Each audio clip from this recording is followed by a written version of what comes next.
드립니다. 하늘을 두루마리 삼고 바다를 먹물 삼아도 다 기록할 수 없는 그 하나님의 크신 은혜 기억하며 거룩한 주일을 맞아 하나님 앞에 나와 예배 드렸습니다. 우리의 오전 예배를 기뻐 받으신 하나님, 오후 예배 시간 가운데도 함께하여 주시옵소서. 그리하여서 그 하나님의 크신 은혜 기억하며 신령과 진정으로 예배 드림을 통하여서 하나님 기뻐 받으시는 그러한 예배 되게 하여 주시옵소서. 그리하여서 크신 은혜 받아 한 주간 동안 말씀 가운데 하나님의 은혜 가운데 살아가는 거룩하고 신실한 하나님 자녀 되게 하여 주시옵소서. 이 모든 말씀 살아계신 우리 주 예수 그리스도의 이름으로 기도드립니다. 아멘. 추석과 헌신 예배로 인해 3주 만에 다시 창세기 말씀을 살펴보게 되었습니다. 그래서 지금까지 살펴본 창세기 1장 1절에서 3장 13절까지의 말씀을 간략하게 정리를 하고 오늘 말씀 살펴보겠습니다. 태초에 하나님께서 천지를 창조하셨습니다. 하나님이 보시기에도 심히 아름다울 정도로 정말 완벽에 가까운 그러한 세상을 창조를 하셨습니다. 그런데 하나님께서 만드신 그 아름다운 세상에 죄가 들어오게 되었습니다. 그래서 그 죄와 관련된 자들, 곧 아담과 하와와 뱀을 신문을 하셨고, 이에 그 신문 끝에 오늘 말씀에서 그들에게 하나님께서 벌을 내리십니다. 그러면 죄가 들어오게 된 그 선악과 사건의 관련자들에 대한 하나님의 벌에 대해 기록을 하고 있는 오늘 말씀을 지금부터 살펴보겠습니다.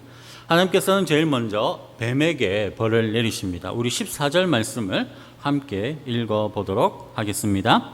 여호와 하나님이 뱀에게 이르시되 내가 이렇게 하였으니 내가 모든 가축과 들의 모든 짐승보다 더욱 저주를 받아 배로 다니고 살아있는 동안 흙을 먹을지니라. 아멘.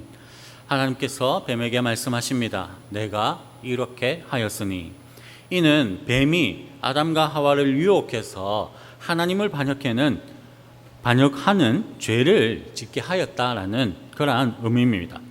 즉 아담과 하와가 선악과를 따먹게 만든 이가 바로 너 뱀 곧 사탄이니 하나님께서 지금 벌을 내리시겠다라는 그러한 의미의 말씀인 것입니다. 그러면 아담과 하와를 유혹하여서 죄를 짓게 한 뱀이 받은 벌이 무엇입니까? 땅의 모든 짐승보다 더 저주받아 배로 다니고 흙을 먹어야 하는 벌입니다. 이 말씀을 그런데 오해하지 않아야 합니다. 뱀이 벌을 받기 전에는 걸어 다니고 뛰어 다녔다라는 그런 말씀이 아닙니다. 벌을 받은 후에서야 기어 다녔다라는 말씀이 아닌 것입니다. 여기서 뱀이 다른 동물들보다 저주받아 배로 다니게 되었다라는 것은 땅의 모든 짐승보다 낮은 존재가 되었다라는 그러한 의미의 말씀입니다. 즉 뱀은 처음부터 기어 다녔습니다. 그런데 저주를 받아서 배로 땅을 기면서 흙을 먹게 되었다라고 표현을 하면서 인간으로 타락하게 한 뱀, 곧 사탄이 가장 열등한 존재, 가장 낮은 존재가 되었다라는 것을 상징적으로 표현한 것입니다. 그렇게 뱀은 첫 번째 죄로 그 어떤 존재들보다 가장 열등한 존재가 되는 벌을 하나님께 받았습니다. 그리고 하나님께서는 15절에 뱀에 대한 징벌을 또한 이어나가십니다. 우리 15절 말씀도 함께 읽어보도록 하겠습니다. 내가 너로 여자와 원수가 되게 하고 내 후손도 여자의 후손과 원수가 되게 하리니 여자의 후손은 내 머리를 상하게 할 것이요 너는 그의 발꿈치를 상하게 할 것이니라 하시고. 아멘. 이 말씀은 원시복음이라고 불리는 너무나도 잘 알려진 말씀입니다. 사실 이 한 구절의 말씀으로 한편의 설교가 가능할 정도로 매우 중요한 말씀이고, 그리고 소위 말하는 정말 설교할 거리가 많은 그러한 말씀입니다.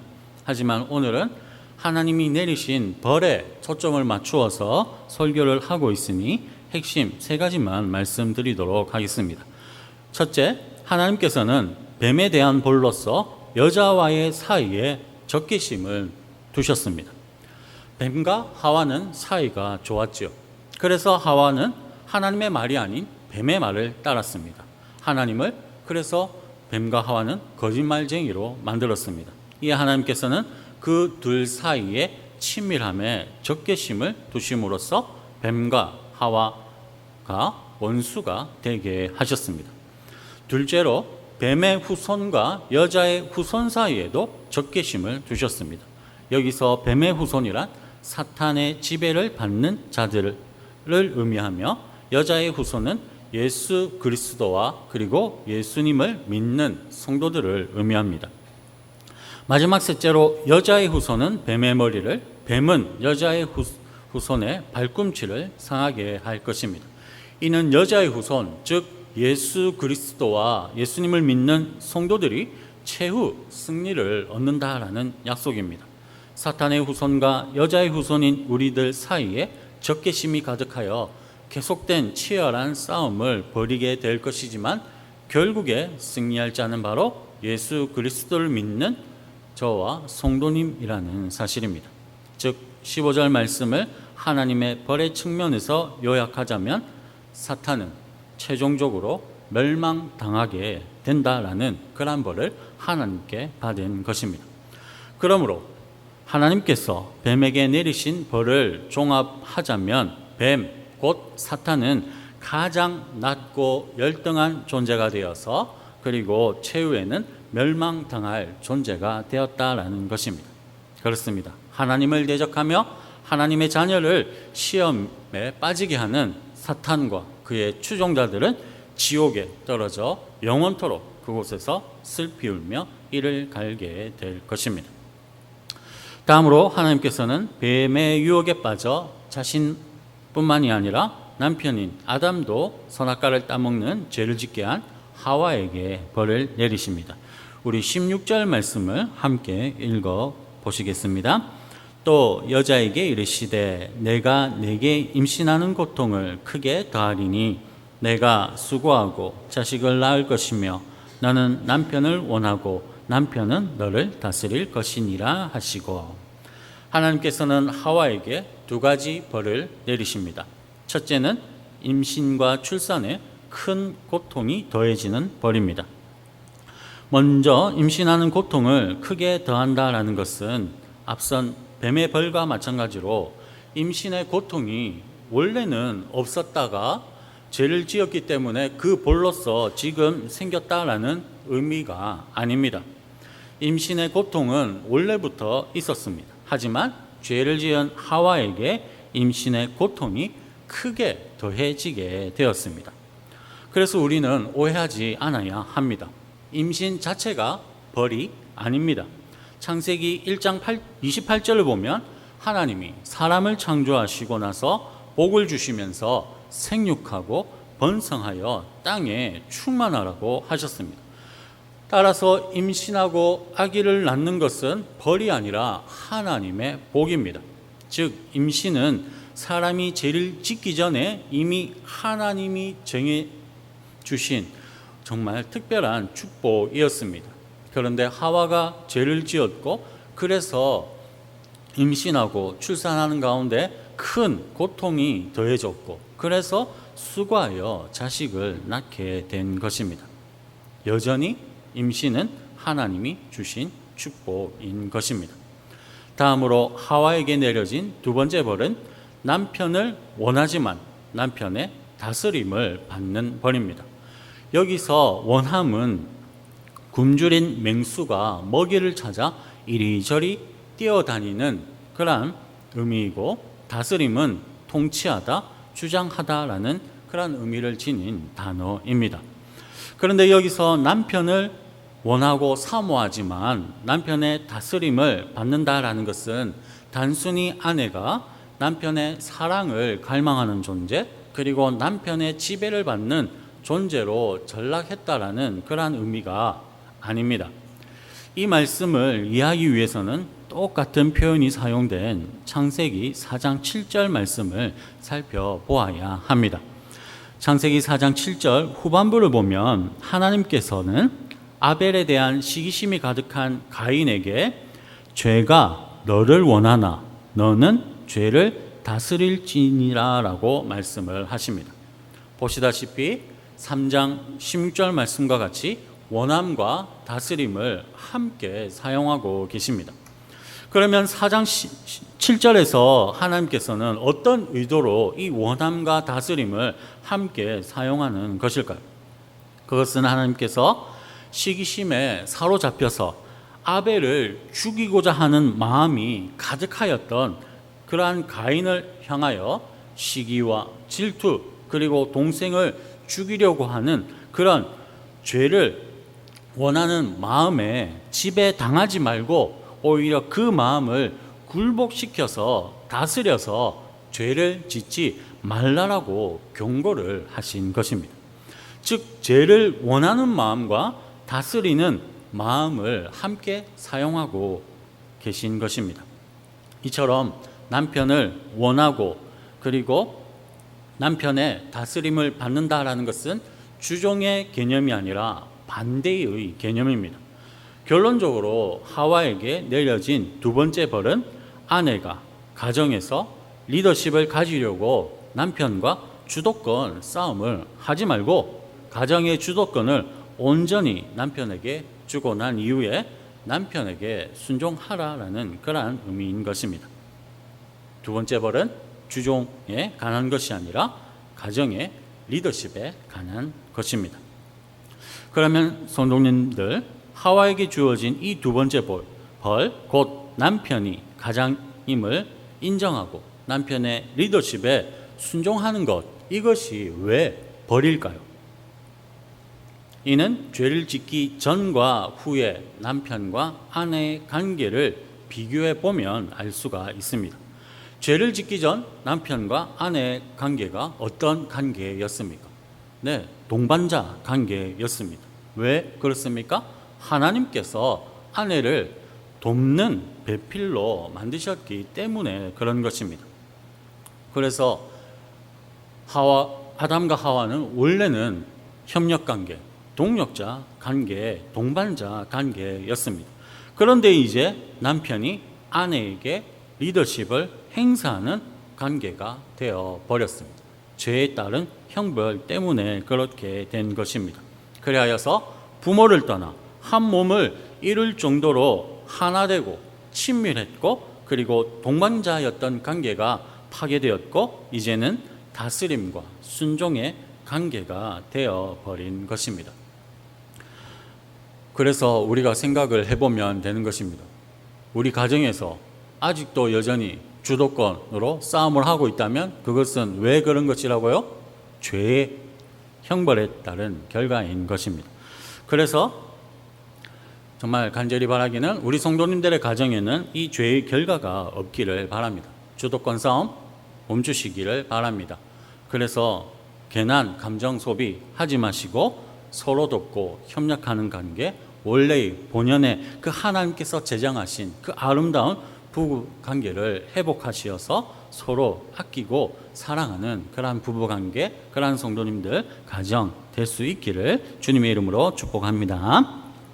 그리고 이제 마지막으로 하나님께서 아담에게 내리신 벌을 살펴보겠습니다. 우리 17절 말씀을 함께 읽어 보시겠습니다. 아담에게 이르시되 내가 내 아내의 말을 듣고 내가 내게 먹지 말라 한 나무의 열매를 먹었은즉 땅은 너로 말미암아 저주를 받고 너는 내 평생에 수고하여야 그 소산을 먹으리라. 하나님께서는 아담에게 벌을 내리시는데 아담에게는 특별히 벌을 내리시기에 앞서서 벌을 내리신 이유를 말씀하십니다. 아담은 아내 하와의 말을 듣고 하나님께서 먹지 말라고 하신 나무의 열매를 먹었습니다. 그래서 하나님께서는 그에게 벌을 내리십니다. 아담은 하와의 말이 아닌 하나님의 말씀에 순종해야 했습니다. 하지만 아담은 하나님의 말씀이 아니라 하와의 말을 듣고 선악과를 먹었습니다. 그래서 하나님께서는 아담에게 두 가지 벌을 내리십니다. 먼저 첫 번째 벌은 경작의 고생입니다. 죄를 짓기 전에는 아무런 수고를 하지 않아도 얼마든지 아름답고 맛있는 열매를 마음대로 그리고 배부르게 먹을 수가 있었습니다. 하지만 죄를 지은 이후로부터는 수고 끝에 먹을 것을 얻을 수 있게 되었습니다. 노동의 고통이 없이는 땅으로부터 음식을 얻을 수가 없게 될 것입니다. 그런데 하와의 경우에도 마찬가지로 아담의 노동도 노동 자체는 벌이 아닙니다. 노동에 따른 고통이 벌입니다. 즉 아담은 자신으로 인해 저주받은 땅이 내는 가시 덤불과 엉겅퀴를 제거하기 위하여 수고하고 땀을 흘리는 일을 평생 반복을 해야지만 먹을 양식을 얻는 그러한 벌을 하나님께로부터 받게 된 것입니다. 그리고 아담에게 주어진 두 번째 벌이 있습니다. 바로 아담을 비롯한 모든 인류의 죽음입니다. 하나님께서는 19절에서 너는 흙이니 흙으로 돌아갈 것이니라고 말씀을 하십니다. 이는 죽음에 대한 완곡한 표현입니다. 하나님은 아담을 흙으로 만드셨습니다. 그런 아담을 흙으로 돌아가게 하겠다라고 하나님께서 말씀을 하십니다. 이는 아담이 존재하기 전의 상태로 돌아가게 만들겠다라는 의미로 죽음을 의미합니다. 결국 아담은 흙으로 나서 흙으로 돌아가 죽게 되는 존재가 되었습니다. 이처럼 아담에게 내려진 두 가지 벌, 곧 노동의 고생과 죽음으로 인해 아담은 먹고 사는 문제로 평생 동안 고생하다가 죽고 마는 그러한 인생으로 전락을 해버리게 된 것입니다. 성도님들, 지금까지 사탄과 하와 그리고 아담에게 내리신 하나님의 벌을 살펴보았습니다. 그러면 그들이 받은 벌, 아담과 하와, 사탄이 받은 벌에 관한 오늘의 말씀이 지금 현재 오늘날을 살아가는 저와 성도님들에게 어떠한 교훈을 주고 있습니까? 우리는 오늘 말씀을 통해 분명한 사실 한 가지를 깨닫게 됩니다. 그것은 바로 우리가 죄를 짓지 않아야 한다라는 것입니다. 오늘 말씀에 분명하게 기록되어 있듯이 죄에는 형벌이 따릅니다. 오늘 말씀 바로 앞에 나왔던 말씀에서 우리가 살펴보았듯이 그 죄를 지은 아담 하와에게 하나님께서 신문을 하셨습니다. 그러자 아담은 핑계를 대었습니다. 하와 때문에 선악과를 먹었다고. 그리고 하와는 뱀이 유혹해서 선악과를 먹었다고 그렇게 변명했습니다. 그럼에도 그들은 하나님의 벌을 피하지 못했습니다. 그것도 오늘 말씀에 기록된 대로 혹독하고 무서운 큰 고통의 그러한 형벌을 받았습니다. 그러므로 우리가 분명히 알아야 할 사실은 죄를 지으면 분명한 형벌이 따른다라는 것입니다. 그러므로 사탄의 유혹에 빠져 죄를 짓지 않아야 합니다. 오직 하나님의 말씀에 순종하며 우리는 살아가야 합니다. 그래야 사탄과 아담과 하와처럼 죄로 인한 형벌을 받지 않게 되는 것입니다. 그러므로 죄짓지 말고 오직 하나님의 말씀에 순종하며 살아가시기를 바랍니다. 그리하여서 고통과 수고와 고생이 가득한 인생이 아니라 기쁨과 행복과 축복이 충만한 인생 살아가시는 성도님들 되시기를 바랍니다. 그런데 성도님들, 여기까지 말씀하고 설교를 마치면 뭔가가 아쉽습니다. 그래서 아마 우리 성도님들께서도 아무도 크게 아멘이라고 하지 않으신 것이지요. 네. 그러니까 죄를 지으면 벌을 받는다. 오늘 말씀에 그게 기록되어 있지 않느냐. 그러니까 죄 짓지 말자, 벌 받지 말자 하고 끝내면 너무나도 아쉽습니다. 왜 그렇습니까? 우리가 죄를 짓지 않기란 불가능에 가깝기 때문에 그런 것입니다. 우리는 연약합니다. 그래서 어떻습니까? 반복적으로 죄를 짓습니다. 습관적으로 죄를 짓습니다. 그리고 알면서도 그리고 모르면서 그렇게 죄를 지으며 우리는 살아갑니다. 그러면 어떻게 되는 겁니까? 오늘 말씀에 기록된 대로 우리는 하나님께 벌을 받게 됩니다. 그리하여서 불행한 인생, 험한 인생 살아가게 되는 것입니다. 하지만 완악하고 연약한 죄인에 불과한 우리에게 소망이 있습니다. 우리에게 있는 소망이 무엇입니까? 그런 우리를 하나님께서 사랑하신다라는 것입니다. 우리를 위해 예수 그리스도를 이 세상에 보내주셨고 불행하고 험한 인생에서 구원해 주셨습니다. 예수님 안에서 참된 안식과 평안을 누리게 하셨습니다. 죄로 인한 벌로 불행하고 허무한 우리의 인생을 영원한 생명을 얻는 소망으로 가득한 인생으로 바꾸어 주신 것입니다. 그러므로 우리가 어떻게 해야 되겠습니까? 더더욱 우리를 사랑하시는 하나님의 말씀에 순종하며 살아가야 하는 것입니다. 모든 악한 마귀의 시험을 예수 그리스도의 이름으로 승리해야 하는 것입니다. 그러므로 사랑하는 성도님들, 죄로 인한 하나님의 벌이 아닌 하나님의 말씀에 순종함으로 인한 하나님의 축복이 가득한 인생, 곧 수고와 고통과 눈물이 가득한 인생이 아니라 참된 기쁨과 안식 그리고 소망이 가득한 인생을 살아가시는 이 자리에 계신 우리 모든 성도님들 다 되실 수 있기를 주님의 이름으로 축복합니다. 아멘. 네, 사탄의 유혹 이기시고 죄에서 승리하시고 말씀 순종하심으로써 그런 축복된 인생 살아가시기를 다시 한번 우리 주 예수 그리스도의 이름으로 축복합니다. 하늘에 계신 하나님 아버지, 참으로 감사를 드립니다. 우리의 인생 참 고달프고 힘듭니다. 그것이 또한 우리가 연약하고 완악하기 때문에 그렇습니다. 그러나 하나님, 우리에게 소망이 있는 것은 우리가 잘나서가 아니고 우리가 의인이라서가 아닙니다. 우리는 여전히 완악하고 연약한 죄인이지만 그런 우리를 사랑하시는 하나님 때문에 우리가 소망이 있습니다. 그러므로 우리가 이 소망 안에서 하나님의 말씀에 순종하는 삶 살아가게 하여 주시옵소서. 그리고 그럼에도 우리는 여전히 연약하여서 넘어지고 쓰러지고 절망하며 죄 가운데 갈 것입니다. 그때 성령님께서 우리의 죄를 깨닫게 하여 주심으로써 즉시로 회개하고 돌이켜서 하나님의 말씀에 더욱 순종하며 살아가는 하나님의 거룩하고 신실한 자녀 되게 하여 주시옵소서. 그리하여서 이번 한 주 수고와 고통과 눈물이 가득한 인생이 아니라 우리 하나님께서 주시는 은혜와 축복으로 말미암아 참된 기쁨과 소망이 가득한 인생 살아가게 하여 주시기를 간절히 바라며 이 모든 말씀 우리를 구원하여 주신 예수 그리스도의 이름으로 기도드립니다. 아멘.